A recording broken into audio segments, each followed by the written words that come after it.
Good morning. I am Susan Esterman, the founder and director of the University of Maryland Safe Center for Human Trafficking Survivors, and along with Renee Brooks, our chair of the Prince George's County Human Trafficking Task Force, I want to welcome you all here today, and I especially want to welcome Senator Ben Cardin.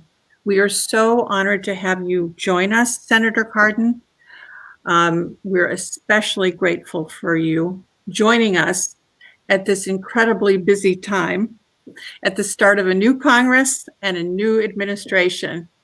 Your participation today is very timely, not only because this is Human Trafficking Awareness Month, but also because we're at a moment of possibility for executive branch and legislative changes on immigration, racial justice, and worker rights, issues that could make a meaningful difference in the fight against human trafficking.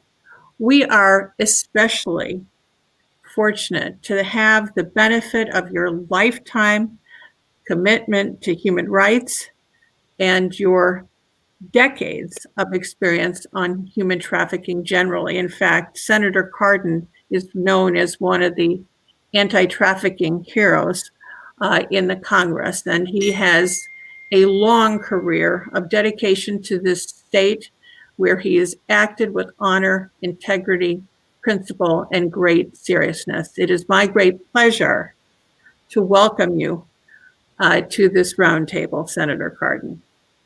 Well, thank you, Susan, for that very generous introduction, and to Susan Esserman and to Renee Brooks, to the University of Maryland Safe Center, which is one of the great assets we have in fighting modern-day slavery, the Prince George's County Human Trafficking Task Force, the work that you're doing in coordination. I'm just so proud to represent you all in the United States Senate, so thank you for what you do every day to fight human trafficking. Susan, you're absolutely right. This has been an incredible couple weeks.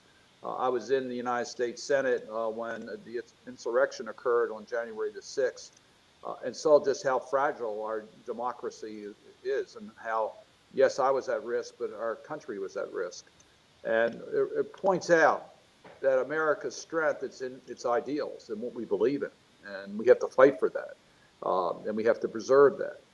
And part of those values is that every human being, every life is precious, and that we need to provide global leadership in dealing with the challenges that we have. Human trafficking is clearly one of those great challenges. And then 2 weeks after that horrible day on January the 6th, I was sitting on the platform at the same location that the insurrectionists had taken control of 2 weeks earlier to see the peaceful transition of power with Joe Biden and Kamala Harris taking the oaths of office. And it was a very emotional day because I saw the former President Bush, and I saw the Vice President of the United States, Mike Pence. I saw my Republican colleagues join the Democrats in welcoming the new administration and showing how we do respect the peaceful transition of power. And then in the last 48 hours, we've seen President Biden start with a real aggressive schedule. I've met with a lot of his nominees for key positions, and they stress over and over again U.S. leadership on democracy, good governance, anti-corruption. So it was an emotional roller coaster over these last couple of weeks. But it brings us back to opportunities that we now have. And human trafficking is one of those areas where I am extremely proud of the leadership of our country. We have been very clear that we will not tolerate trafficking in humans in the United States or globally. So let me just take you back about 20 years ago, the work in the U.S. Helsinki Commission that I've been on since for many, many years. I've had the chance of chairing it. I will chair it again in this Congress. And it was the U.S. Helsinki Commission, which is made up of legislators from both the House and Senate and representatives from the executive branch, which is our participating arm in the Organization for Security and Cooperation in Europe. And our delegation raised the issue of human trafficking a couple decades ago, and that we recognize it's not just the problem for where the country, from where the those who are trafficked and victims come from. It's also the transit companies, the countries, and the destination countries, and that we all have responsibility to do something about it. And at that time, our delegation took the lead and proposed some international standards on trafficking and set up special representatives to deal with what countries were doing. But we needed to lead by example, and it led to the Trafficking in Persons legislation, which I'm very proud of, because that legislation says that we're going to judge every country in the world, every single country in the world, including the United States, as to the steps taken to end modern-day slavery. And it's sex trafficking, it's labor trafficking, it's preying on very vulnerable people who are very desperate. We recognize that. And even during the most robust economic times, we have a problem of trafficking. But when you go into economic downturn, or you go into a global pandemic, it's even more challenging for those who are in vulnerable positions to protect themselves. And we all need to pull together. So the Trafficking in Persons legislation set up a TIP report on which we do judge every country in the world, and they get certain tier ratings. And there's consequences to those actions. If they're not taking appropriate steps, it will mean they'll be treated differently by the United States in regards to our bilateral relationship, in regards to trade, in regards to economic assistance. So there's real consequences to those actions. But for the United States to be a true leader, we have to take care of business at home. And that's where the Safe Center comes in, and that's where the work of the task force comes in to say, look, we recognize that America, our country, our state, has challenges. You know, the location of Maryland, it puts us at a very challenging position in regards to victims being trafficked through transit and through destination with our different truck stops and our different location to the nation's capital. It makes us extremely vulnerable. So with the challenges that the migrant communities have, with the challenges that we have in our economy, we have to be a model. And we recognize that those who are trafficked are victims and need to be treated as victims. We have to have the resources in order to deal with it. So we have made this a high priority in the state of Maryland. We've made it a high priority in the United States, and we have provided global leadership. And I couldn't be prouder of the work that you do. It's got to be clear there is no room for trafficking. You cannot accept it. You have to make sure that those who might think that they're doing innocent behavior, if they are encouraging or making it more economically feasible for traffickers, that has to end. It has to end. There could be no room for any support on trafficking. We need to have the resources to prevent trafficking, and we need the resources to support the victims of trafficking. So we're pleased that we were able to get federal funds in August to provide help for survivors in our state. Congratulations to those who participated. They're not easy to get these funds, but it's a credit, I think, to the work that you're doing. And we need to have a common strategy on how we are going to be able to advance these issues. I really do think there's going to be opportunity in this Congress. This is an issue, as President Biden is looking for areas that bring our nation together, bring Democrats and Republicans together, bring people from all parts of our state together.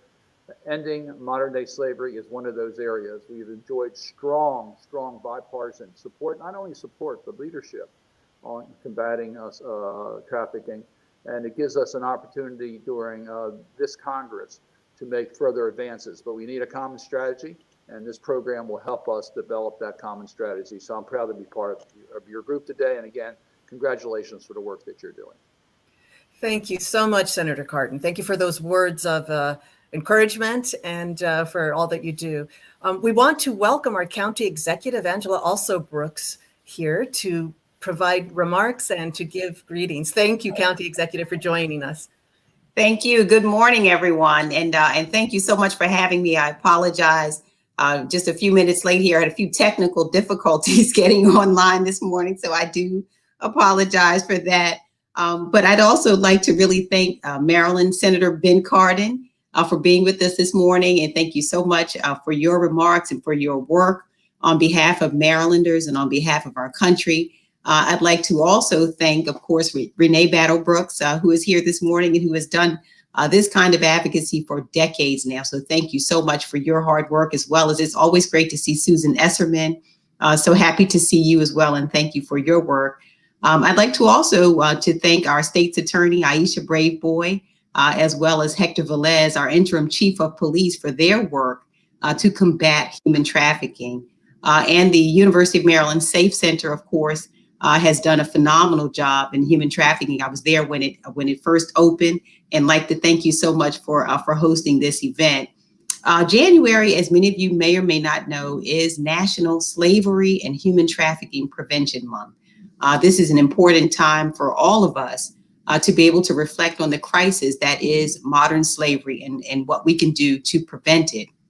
According to a 2017 report from the International Labor Organization, 40.3 million people worldwide are in some form of modern slavery, including 24.9 million in forced labor and 15.4 million in forced marriage. 1 in 4 victims of modern slavery are children. Of the 24.9 million people trapped in forced labor, we know that 16 million are exploited in the private sector. We can typically find those individuals in domestic work, construction, or agriculture, and 4.8 million people are in forced sexual exploitation. Women and girls are disproportionately affected by forced labor, and these women also account for 99% of the victims in the commercial sex industry. I know that Senator Cardin made reference to this a moment ago, but I think it bears repeating that one of the true challenges we have in human trafficking is that those who are victims do not regard themselves as victims. And so it is really important for all of us to realize that and remember that as we do this work. Human trafficking is a global problem, and it's also happening here in Prince George's County. The state of Maryland and Prince George's County are human trafficking hotspots, and that is because of our proximity to Washington, D.C., and also to Virginia. Our community also has access to major transportation routes, truck stops, rest stops, bus depots, train stations, and airports where victims are trafficked. And so our area, with its many conventions, events, and tourist attractions, really has been a place that has increased in the demand for trafficking victims.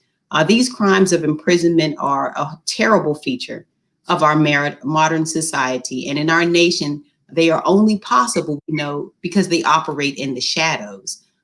Building awareness and discovering the victims of human trafficking are absolutely critical. And the more victims we identify, the more people we can free from this terrible trade. Furthermore, victims of human trafficking that are rescued become allies against those who participate in the evils of modern slavery. At every level of government, we are aggressively working to shine a light in those dark places where this type of slavery still exists. In Prince George's County, our Human Trafficking Task Force has 3 main goals: to identify and rescue trafficking victims, to identify and prosecute traffickers, and then most importantly, to educate the community on human trafficking. And so our county works hard all year to raise awareness on human trafficking. And we do this by coordinating our law enforcement officials at the local, state, and federal level. And we are therefore able to turn this to raise awareness into action against human traffickers. And we'll continue to aggressively enforce the law against these heinous crimes, and we'll not stop until every single person in our county, in our state, and in our country is free. And although our work is not done, I'm proud to say that we have recently made great strides forward. The Maryland Anti-Exploitation Act of 2019 has provided our state and our county a really valuable tool for holding human traffickers accountable for their crimes. And as county executive, I can assure you that I will continue to support every effort to eliminate human trafficking in Prince George's County. And today, I'm so glad to be here with all of you. This is a very important panel and an important conversation. And I urge you to raise awareness beyond this community conversation. Human trafficking is slavery, and knowledge is the enemy of any human traffickers. So take a moment, please, to explain this to your friends and family and let them know what is happening basically in plain sight. So by raising awareness of this criminal trade, together we can make it easier to see and easier to stop. And so thank you all again for being a part of this important discussion. And now I'll hand it back to you, please, Renee. Thank you so much, County Executive, for those words. And we agree 100%. We're going to now follow with brief presentations from various members of the task force. So the Prince George's County Human Trafficking Task Force began in 2013 as a collaborative body of 15 legislatively mandated organizations and agencies. Two successes. One, the task force has grown more than 160 members representing local, state, federal government agencies, private and public organizations, the faith community, and citizens.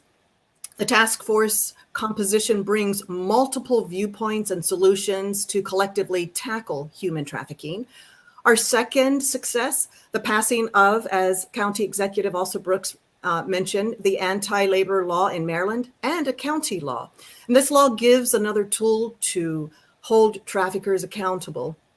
One challenge, however, is not having a data collection tool for our multiple partners to input and access data that would efficiently identify trafficking networks, methods of victimization, and victim vulnerabilities. Having a data collection tool would inform better prevention methods and increase prosecution of traffickers. I'm now thrilled to introduce Roberta Phillips, CEO of the Prince George's County Memorial Library System. She will give opening remarks. She is a partner and a host to this event as well. Following her, we will follow the agenda without introduction. So thank you so much. Thank you, Renee. Good morning. My name is Roberta Phillips. I am the CEO of the Prince George's County Memorial Library System. And on behalf of the library, I wanted to extend special thanks to Senator Cardin and County Executive Alsobrooks and all our distinguished guests for your time today. PGCMLS has 19 branches and an online library, and we're here to serve you at every stage. One of the library's essential functions is ensuring that all Prince Georgians can access the resources and support they need in order to stay safe and thrive as contributors in our community. We consider ourselves a social impact organization, and we know when we work together, we advance our goal of eliminating human trafficking in Prince George's County. Today's program is an important example of educating the community about the challenges that face many in our neighborhoods. Whether you need advice about social services or access to legal aid or education, as we have been providing with our partners at the Human Relations Commission, the library is here to serve you. And I thank you so much. Please welcome our next speaker, Susan Esserman. And thank you, Susan. Just before you do that, we want to invite our county executive back on camera. We wanted her to stay as long as she could, so we welcome her back. Thank you, Susan.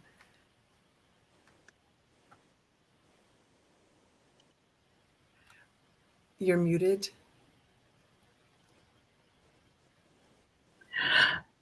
So sorry.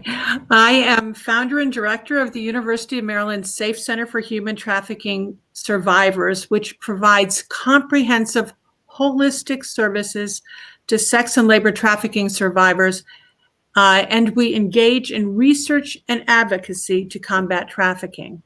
Specifically, we provide bilingual social, legal, mental health, economic empowerment, and crisis intervention services. In our almost 5 years of operation, the Safe Center has provided services to several hundred trafficking survivors and their family members, a majority of whom live or were trafficked in Prince George's County. We developed, in partnership with the Maryland Hospital Association, statewide human trafficking guidelines to help hospital professionals identify and support survivors. And working with this task force, we are strengthening the safety net for youth survivors of sex trafficking. Nearly a third of our clients are labor trafficking survivors. Since labor trafficking is a seriously under-identified and under-investigated crime in Maryland and across the country, we in the task force, as County Executive Alsobrooks said, work to secure passage of the Maryland law criminalizing labor trafficking. Enforcing this law and bringing victims out of the shadows is a major priority. Our clients are primarily women and girls of color. They are among the most adversely affected by COVID. The isolation and the economic insecurity caused by COVID and systemic racism more broadly increase their vulnerability to human trafficking. Our foreign national clients have also suffered greatly from harsh Trump immigration policies that have made them afraid to report their crime, the crime of human trafficking, to law enforcement. But we are heartened by the Biden administration's swift action to already undo many of these harmful policies. And we are also heartened by the administration's bold proposal to overhaul the U.S. immigration system. If enacted, we believe these reforms will help prevent human trafficking. We also urge additional reforms to better support survivors and help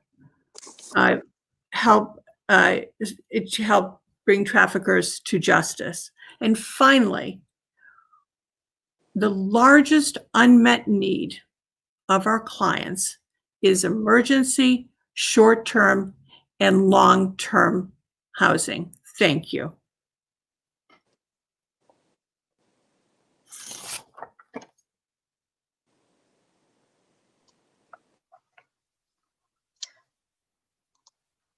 Good morning.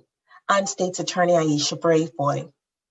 I want to thank my great friend, U.S. Senator Ben Cardin, and our wonderful County Executive, Angela Alsobrooks, for participating in this timely conversation around human trafficking.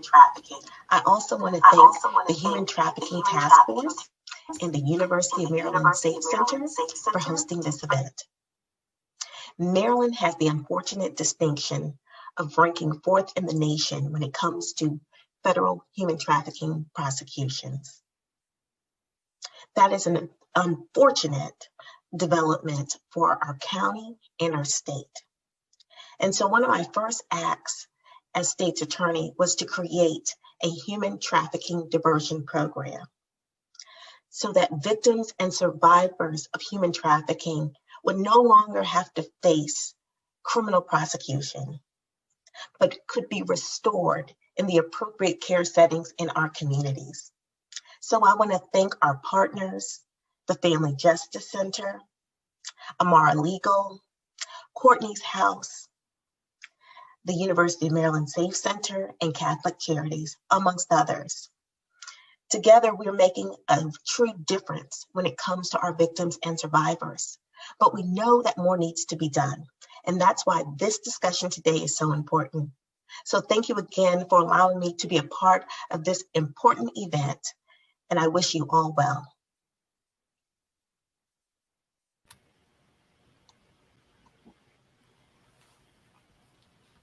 Thank you. Interim Chief Velez.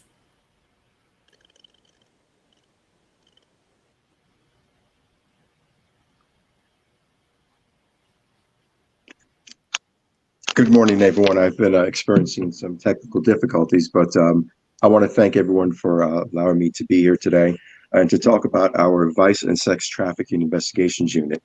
The Vice and Sex Trafficking Investigations Unit is responsible for identifying organizations and individuals with who are involved in human trafficking and working with individuals and organizations in Prince George's County to remove those individuals from the community. The unit is also responsible for identifying, locating, and rescuing victims of human trafficking, working with victim services to get victims the services they need, targeting commercial sex workers and enforce prostitution laws, and targeting sex purchasers known as Johns and enforcing solicitation laws. They conduct investigations and perform covert and undercover operations in various capacities, such as hotels, social media platforms, street-level prostitutions, and massage parlors. They also work hand in hand with entities to implement strategies to identify and monitor human traffickers and foster relationships. That includes with the Office of the State's Attorney for Prince George's County, local entities and municipalities, state agencies, federal agencies such as FBI and HSI, the District of Columbia, the Human Trafficking Task Force, and the Prince George's County Human Trafficking Task Force. They also work with victim services such as University of Maryland Safe Center and Family Justice Center. This year, the unit is responsible, well, I should say, it averaged rescuing 11 children a year from human trafficking, averaging referring 200 to victim services a year from human trafficking, and averaging arresting and taking 34 human traffickers off the streets. Again, I want to thank everyone for allowing me to be here, and I want to thank our partners in this fight against a very worthy cause. Thank you.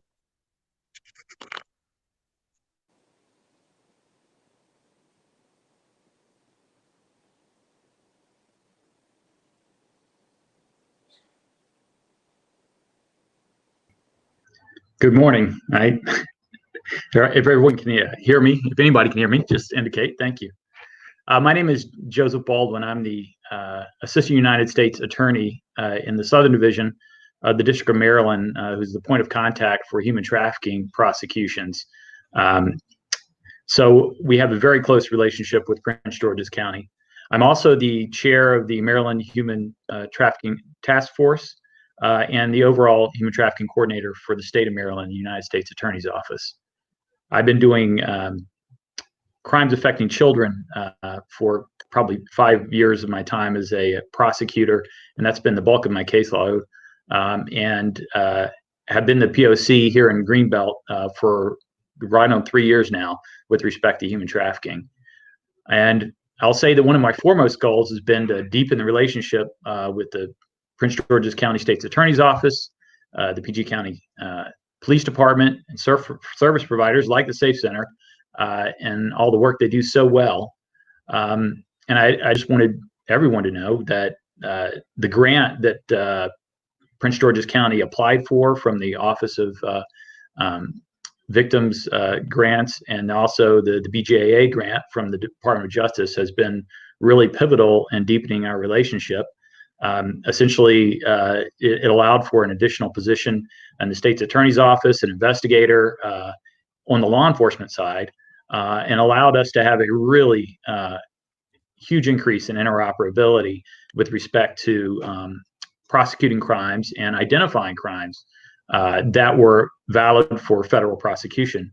We depend so much on our state local partners to identify those potential targets for us. Also, on the back end, of course, all of our agents work closely with victim service providers, and that really is a victim-centered approach that we use here in the District of Maryland in federal prosecutions, but also on the task force at large, both the Prince George's County Task Force and the State Task Force. Many strong victim advocates on those task forces. Basically, the human trafficking problem is it's complex, and it's got many different modes. There's many different ways that individuals are brought into trafficking. There's many different financial situations, or how to put it, business models that pimps use, unfortunately. But there's one consistency, and that is that the survivors in these cases are all the most vulnerable. Whatever mode that you see for human trafficking, it is the most vulnerable people, whether that be children or addicted adults or immigrants who've recently arrived in the country, or are trying to establish some common common and basic freedoms and rights, they get preyed upon by these traffickers. And that complexity is one of the difficulties that you really have to study, and that we've tried to study along with our partners, including Prince George's County, and the police department has been fantastic. Different officers working different aspects of that problem, as well as the Safe Center that really focuses on the whole gamut of survivors and the ways that they are affected, including domestic workers for labor trafficking and other modes of abuse of individuals. So that grant has been very key to us. There's other places in the state that have received grants. Howard County recently received a grant. The Salvation Army received a grant in the state.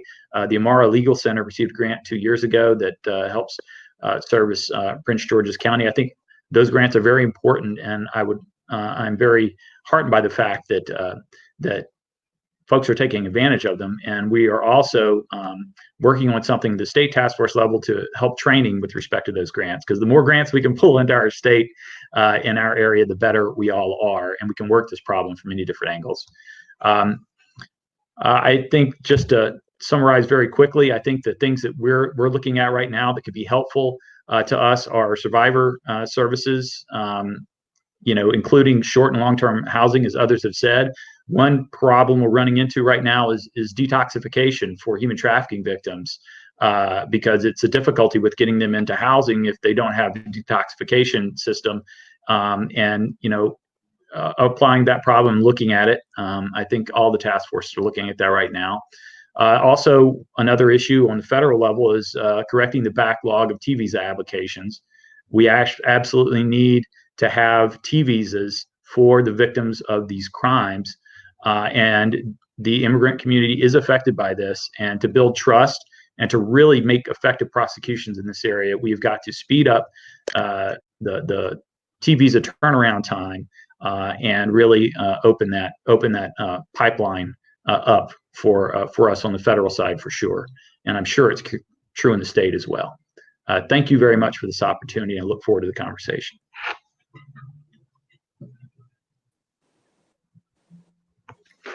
Good morning, Senator Cardin. I'm Cheryl Banks. I'm with the Domestic Violence and Sexual Assault Center at the University of Maryland Prince George's Hospital Center. And we provide comprehensive services for victims of sexual and domestic violence, as well as human trafficking. And we've been doing that for the 47 years that we've been in the hospital. I'm going to be brief because I know we're short on time, but I wanted to sort of encompass all the services that we provide and show you how we work as a team in Prince George's County by way of a pretty quick example. A few weeks ago, we had members of this, Renee Brooks and her staff, doing a presentation for our hospital, as well as community members. The reason we did that is we're trying ongoing, as Susan mentioned, there are procedures for hospital people to know how to deal with trafficking survivors, but we have to put them in place. We've got to have people aware and recognize that. So we're trying to do that on a regular basis. So Renee and her team gave a presentation on Monday night. On Tuesday morning, we had a survivor, a sexual assault survivor, that presented to the hospital. And our advocate went and spoke with her. And it turns out that she ended up using some of the techniques she learned the night before in dealing with the survivor. The survivor denied, first of all, being trafficked, but all the clues indicated that. She was able to penetrate that barrier. Long story short, she decided she didn't want to go forward with a sexual assault forensic exam, which our nurses could have provided. What she really wanted was what was just mentioned by Joseph Baldwin, and that is she needed treatment. She needed treatment for drugs and alcohol. And she's been trying for years and years and years to do that. We have a victim advocate who helped her connect with a program that she went to, but this is what I wanted to tell you. Our two advocates were sitting with her after arranging this trip to the treatment program, and they were waiting for the transportation to arrive. And this woman who'd been with us all day with all of this going on, she started crying, and she said, "Thank you for not judging me. And thank you for helping me get to where I wanted to go." I think she felt like she was heard for the first time. And part of that was because of the techniques that we had been taught the night before. Thank you very much. And so that's an example of how we all work together. Those techniques, by the way, were taught to me by our next speaker, Tina Front, who has held our hand all the way through and working practically with survivors who don't self-identify very easily for a host of reasons. So I just wanted to share those with you, and I thank you very much for the work you're doing. If we at the hospital can be of any help to you, please let us know. We're a hop, skip, and a jump from the Capitol. Thank you.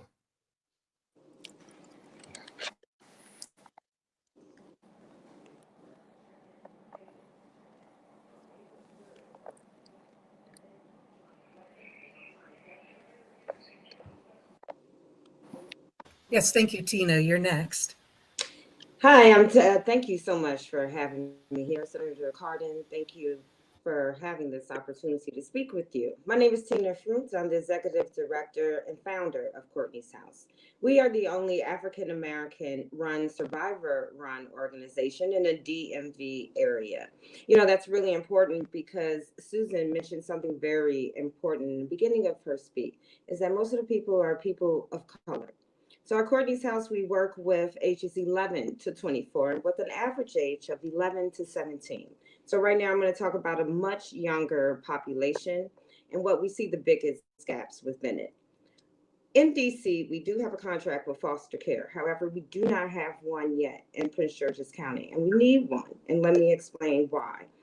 One, that would include our parent support groups at Courtney's House, and we provide parent support groups to all of our youth parents. But what we see the biggest gap is, beginning of the pandemic, 52% of our youth were trafficked by their family. Right now, we went up 5% since the beginning of the pandemic. So I think one of the things that we didn't really talk about, we talked about heavily pimp control, but we're not talking about parents, family members who are actually trafficking their children. Actually, the case that Cheryl was talking to you about was also this young woman who was trafficked by her mother when she was 13. Now, of course, when we saw her, she was in her late 20s. So that is a huge gap that we're seeing, not enough being talking about in the long-term services. At Courtney's House, we provide long-term services for youth. That means 2 to 3 years to 4 to 5. Because there are so many things that they may need. And one of the things that we found that we need in the biggest gaps, working with DSS closely. Most of our youth come to us, but not even by DSS, and they're in DSS. 23% of our youth in Prince George's County are actually referred by their friends. So their other friends who are being trafficked, they refer them to us. Working with DSS will fill those gaps, and the gaps on housing for youth. They need more specialized housing than foster care. The foster parents are not being trained enough. Now, I have trained a lot of them, but they need ongoing care because they don't really understand trafficking. And they usually put in their 30-day notice when the youth is being trafficked because they don't want to deal with it. We can stop that. Specialized housing. We have designated places in Maryland. However, we need more foster care therapeutic homes. In the whole entire state, there are literally only 5 foster home therapeutic homes, and they don't actually even work with trafficking. So having more of a stronger hold on that. The last thing I would say would be, it is great that we have a human trafficking task force. It's also great that the police is working on human trafficking, but they'll be able to really focus if it was the youth division working with youth. We'll be able to be in more, we'll be able to work with DSS and CPS more, and also see if it's the parents who are involved in the trafficking. So having a youth division trafficking unit, specializing with youth, working with DSS more on long-term problems with them, and having more of a partnership. And of course, partnering, since we're the only African-American run organization. We need to partner more with bigger organizations. We can help work with each other.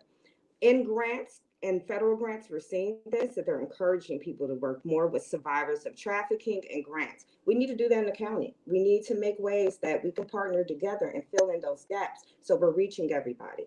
Thank you so much for your time.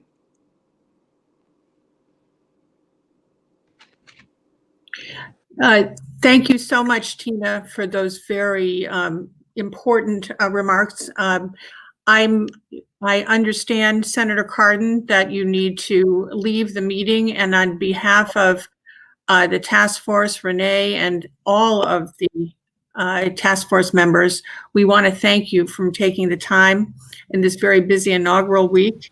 I've known that you have been involved in trafficking and addressing trafficking for decades through the Helsinki Commission, but I didn't realize that you did the precursor work to our important foundational National Victims Trafficking Protection Act. So we thank you for that. We thank you for your interest, and you're continuing to represent Maryland with such integrity and with such thoughtfulness. And we really very much appreciate the opportunity to present our issues and concerns to you. And we hope we can follow up with your office. We understand that if participants and listeners have questions, that they can submit the questions to your office, and your office will follow up. So thank you. Thanks so very much. Susan, let me just again thank you all and all the participants. It really points out the importance in dealing with this leadership. It starts at the top, and it was great to see the county exec Alsobrooks and her commitment to dealing with this issues, and the attorney, state's attorney Braveboy. This is critically important that the leadership comes from the top. Secondly, you do need law enforcement. They've got to be very aggressive in dealing with the perpetrators of trafficking, but recognizing the victims and providing the help that the victims need. And then you need congressional action. I particularly appreciate the reference to immigration reform. That's an area that we really need to move forward with, and we're very hopeful we can get that. But it's also resources at the national level, as the U.S. Attorney's Office indicated. So these are all issues that we have to work together in order to be able to confront. And so thank you for putting this on today. My staff will follow up on the issues that are federal, and we'll work. We're part of your team, and we're very proud of your leadership. And we're gonna win this battle, but it's going to take all hands on deck. So thank you for everything you're doing. Thank you. Thank you, Senator Cardin. And thank you, Denise, if you would continue. You're muted. All right. Well, good morning, everyone. Sorry that Senator Cardin had to leave, but just for the purposes of this discussion, I am the director of the Prince George's County Family Justice Center, which is an initiative of the Circuit Court. We were established in 2016 to improve the system's response to survivors of domestic violence, sexual assault, human trafficking, and elder abuse. I will point out that we are the third Family Justice Center in the state of Maryland. However, we are distinguished by, first and foremost, we are a nationally certified Family Justice Center, but we are also the only one that addresses human trafficking. As we've heard throughout this presentation, there are many issues that survivors of human trafficking are faced with.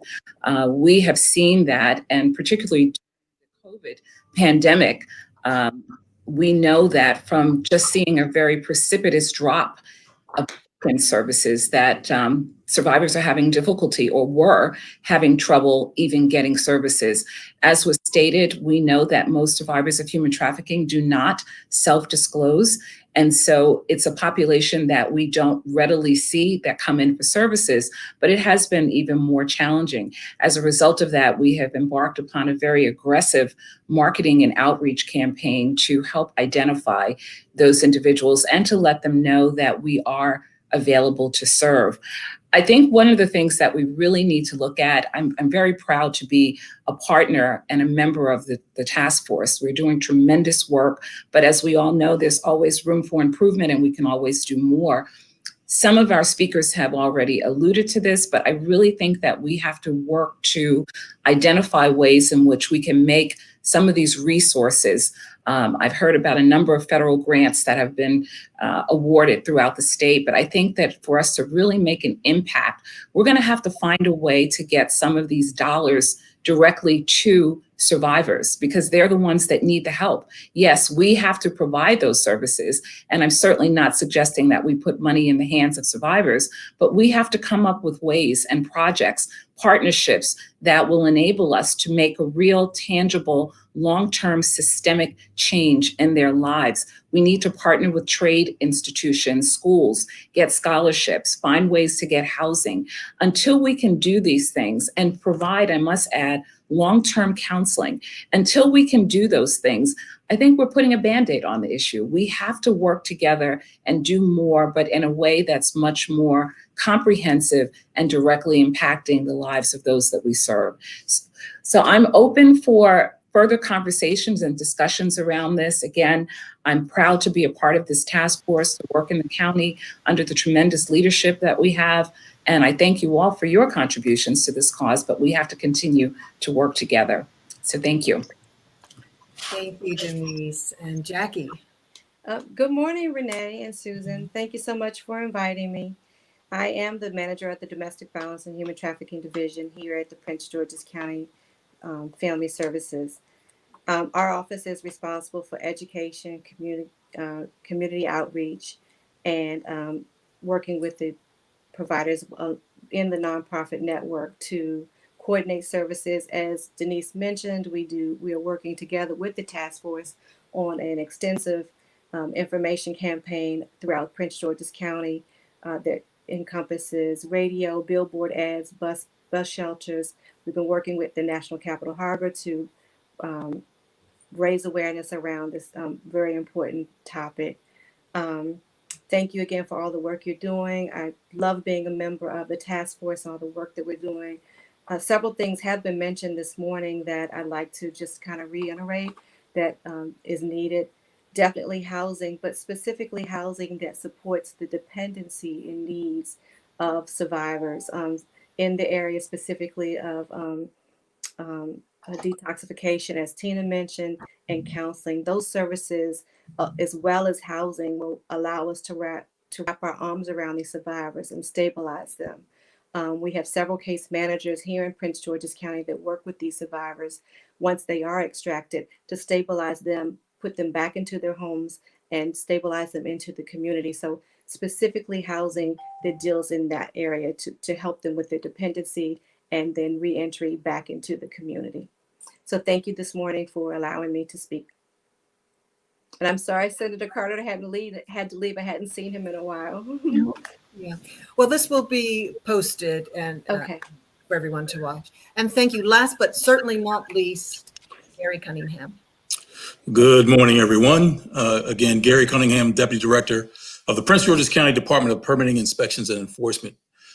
We have about 150 inspectors that are in the field, and oftentimes what we find is that people stumble upon human trafficking and they don't know what it is. So one of the things that we're doing in partnering with the task force is making sure that our inspectors are aware and can recognize the signs of human trafficking. In my previous life as a police officer, I had the opportunity of overseeing the sexual assault and child abuse unit. And what we found over there was that a lot of people that came in as victims, because they didn't disclose, oftentimes the issue was addressed, but the human trafficking aspect of it was not addressed. So this brings light on the human trafficking issue. And without going into too much detail, we need education to the people that are in the field that may stumble upon it, strong partnerships with all the agencies that are involved.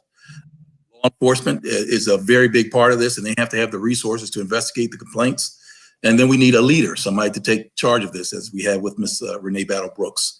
And that's all I have to say, and we are pleased and pleasant to be a part of this task force. Thank you so much. And thank you, everyone. I know that we ran out of time at the end with Senator Cardin, but again, this will be posted. And if there are any questions that anybody has, any questions that anybody live streaming has, please submit them to hrc.co.pg.md.us. And I think we can get a scroll with that on. And Senator Cardin's office has said that they will absolutely entertain the questions that we have. So all is not lost. You still will be able to ask the questions that you would like to of Senator Cardin. And so I want to thank everyone. I want to thank all of our task force partners, stakeholders. Although everyone on the task force was not able to speak, we wanted to just select a slice of different task force members to highlight the different lens by which we all look through to work on human trafficking collaboratively. Renee, Yes. before you close, can I just say and just echo the remarks of so many of our task force members, just to thank you for your dedicated leadership and for driving a very coordinated cross-county approach that's so essential to making progress in human trafficking. And also just to thank the county executive for her inspirational leadership and for prioritizing addressing human trafficking. So thank you to you, Renee. Oh, thank you. We have a couple of minutes. I think we have two questions from the audience if there are things that we can answer. One question: does Prince George's County prosecute victims of forced sex work as prostitutes, or are they recognized as true victims? I think State's Attorney Braveboy is not here, but the paradigm shift has occurred in the county, and that is against prosecuting commercial sex workers. And so it's an ongoing project working with our law enforcement partners as well as with the state's attorney. But you heard the state's attorney say that she has a diversion program for those that may somehow get caught up in that net.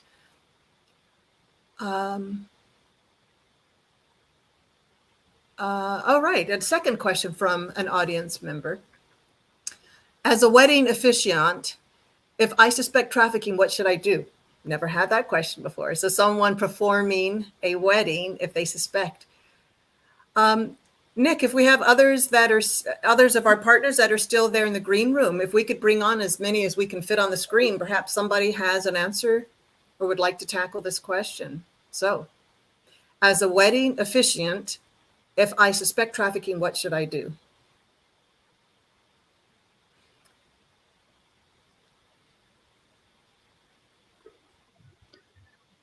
I'm happy to pitch in. Sure. This is Joe Baldwin at the U.S. Attorney's Office. I think your first step is to report it to the proper police channels. But the most important thing is to, have a detailed memory and take notes of whatever it is you see.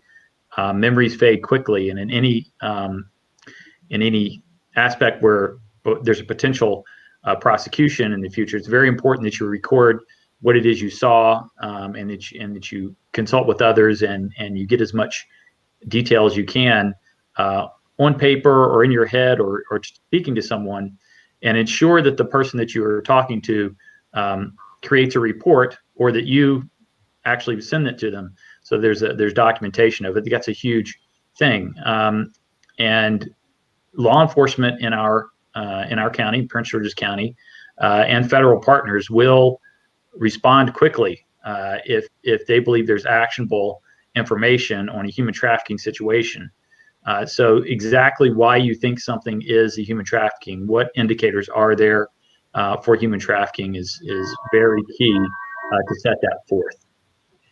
Thank you, Joe. I echo Joe. I think if there's any question in your mind, call 911 immediately. Let the proper people sort out what it is or what it isn't. And you should never second guess yourself about calling. Our 911 call takers are professionals, and they are trained on how to prioritize calls. And so don't second guess whether you think it's an emergency or not. If you have a situation right before you, call immediate, please. Thank you for that wonderful question. And if I could just add on that, there more generally, in the case of suspected trafficking, you can report it to the National Human Trafficking Hotline. And, they have a team that reviews all of these reports and then refers out to law enforcement and other providers. And so that's an important resource more generally in any kind of case of suspected trafficking. So thank you. I'm sorry. Yeah, I just wanted to throw in on the National Human Trafficking Hotline. That is a great resource, and lots of cases are reported there. But they do filter cases based on how tangible they are and how many details there are about the trafficking incident. So it's very important, whether you use 911 or the National Human Trafficking Hotline, that you include as much detail as you can and specifics, so that someone can act on it. There are many, many, many tips that come to the hotline, and they do a great job of passing them on. But the more information there is that's actionable, the more likely is it will get down from the human trafficking hotline to either the state level or the federal level who are going to take care of it. Excellent. Thank you so much. Thank you for all of those questions. Again, if you have additional questions for us or for the senator, please send an email to us and we will forward that to the senator's office. Again, HRC staff, it's there on the screen at co.pg.md.us. So thank you, everyone. Thank you for listening. Thank you for our task force partners, and have a wonderful day. And remember, tell somebody about this. As the county executive said, ignorance is the tool for traffickers. So let's get the word out. Thank you. Renee, Bye-bye. Yes. I just wanted to add before we hung up or got off the line, that people can also use that same email, not just for questions, but if they're seeking opportunities for training, they can also reach out to the task force to get information if they have an organization, a faith-based organization that would like more information around the human trafficking and how education in general, to reach out on that email as well. Absolutely. Thank you for that, Jackie. And you. finally, if I might just add, I'm sorry, Renee, but the Safe Center provides comprehensive services, and we work closely with law enforcement. Should there be a concern about a crime, but those that have concerns about a potential trafficking situation, we can evaluate, assess, and work with them. And as of course Joe says, having the details is very, very important. And we're happy to, maybe we can circulate to the audience these various lines and numbers to call. Absolutely. And if not, we will do that through sort of funneling that out to everyone. Is there anything else anybody would like to say before we close? Denise or Gary, or we're good? All right. So thank you so much. And if everyone else will stand by, but thank